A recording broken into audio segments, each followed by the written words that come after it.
Hi friends, welcome back to my channel. ఈరోజు video వచ్చేసి సొరకాయ పులుసు అండి. ఎప్పుడు చేసుకునేలా కాకుండా కొంచెం డిఫరెంట్గా ఎలా చేసుకోవాలి ఏంటి అనేది టిప్స్తో సహా షేర్ చేస్తున్నాను, చూసేయండి. ఫస్ట్ సొరకాయని పీల్ చేసేసుకోండి. లోపల ఉన్న భాగం కూడా ఒకవేళ ముదురుదే తీసుకుంటే లోపలిది కూడా రిమూవ్ చేసేసుకోండి. నేను తీసుకున్నది కొంచెం ముదురుగా ఉందండి, అందుకని అలా మొత్తం తీసేసాను. ఇన్సైడ్ మీడియం సైజు ఉన్న ఆనియన్ని ఒకటి కట్ చేసి పెట్టుకోండి. ఇవి వచ్చేసరికి పచ్చిమిరప అండి. 30 మినిట్స్ సోక్ చేసి పెట్టుకోండి. నెక్స్ట్ ఒక ప్యాన్ తీసుకొని ఆయిల్ వేసుకొని, ఆయిల్ వేడెక్కాక దానిలో జీరా వేసుకోండి, 1/2 టీ స్పూన్. నెక్స్ట్ కట్ చేసి పెట్టుకున్న ఆనియన్స్ వేసుకున్నాను. అవి కొంచెం ఫ్రై అవ్వాలండి. ఇలా కొంచెం ఫ్రై అయిన తర్వాత 1/2 టీ స్పూన్ టర్మరిక్ వేసుకుంటున్నాను. వేసుకొని మిక్స్ చేసేసుకోవాలండి. నెక్స్ట్ ఇందులోనే 1/2 teaspoon ginger garlic paste వేసుకున్నాను.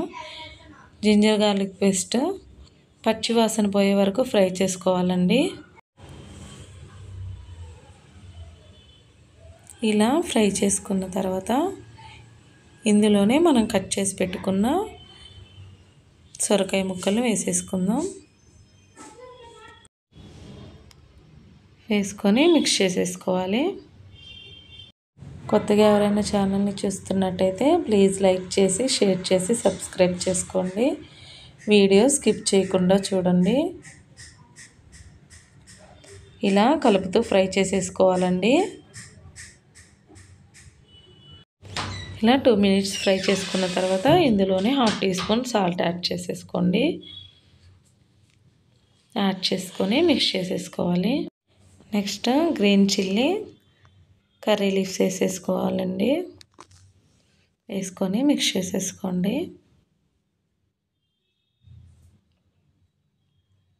ఇలా మిక్స్ చేసేసుకొని లిడ్ పెట్టేసి మధ్య మధ్యలో కలుపుతూ కుక్ చేసుకోవాలండి.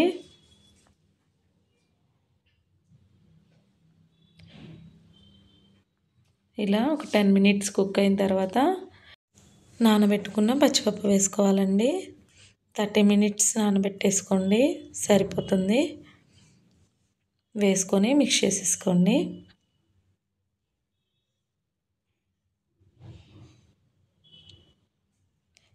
లిడ్ పెట్టేసుకొని కుక్ చేసుకోవాలండి. అంతా కూడా కుక్ అవ్వాలి. ఒక 5 మినిట్స్ కుక్ చేసుకున్న తర్వాత teaspoon chilli powder, 1/2 teaspoon garam masala వేసి మిక్స్ చేసేసుకుందాం.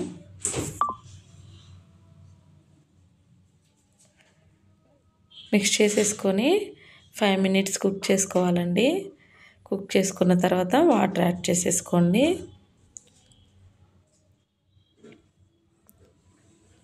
ఒక స్మాల్ గ్లాస్ వాటర్ అయితే సరిపోతుందండి. వేసి లిడ్ పెట్టేసుకొని కుక్ చేసేసుకోవాలి. 5 మినిట్స్కి ఒకసారి మిక్స్ చేస్తూ ఉండండి. అడుగంటకుండా ఉంటుంది. ఒకవేళ మీరు ముదురుది తీసుకొని కుక్ అవ్వకపోతే అందులో ఒక చిన్న బెల్లం ముక్క యాడ్ చేయండి, త్వరగా కుక్ అవుతుంది. ఒకసారి నేను చూపిస్తానండి. ఇలా ప్రెస్ చేయగానే ఇలా వచ్చేసేయాలి. చూసారు కదా, ఆల్మోస్ట్ కుక్ అయిపోయిందండి. 1 స్పూన్ కొబ్బరి పొడి కూడా వేసి మిక్స్ చేసేసుకోండి. క్లిప్ మిస్ అయింది.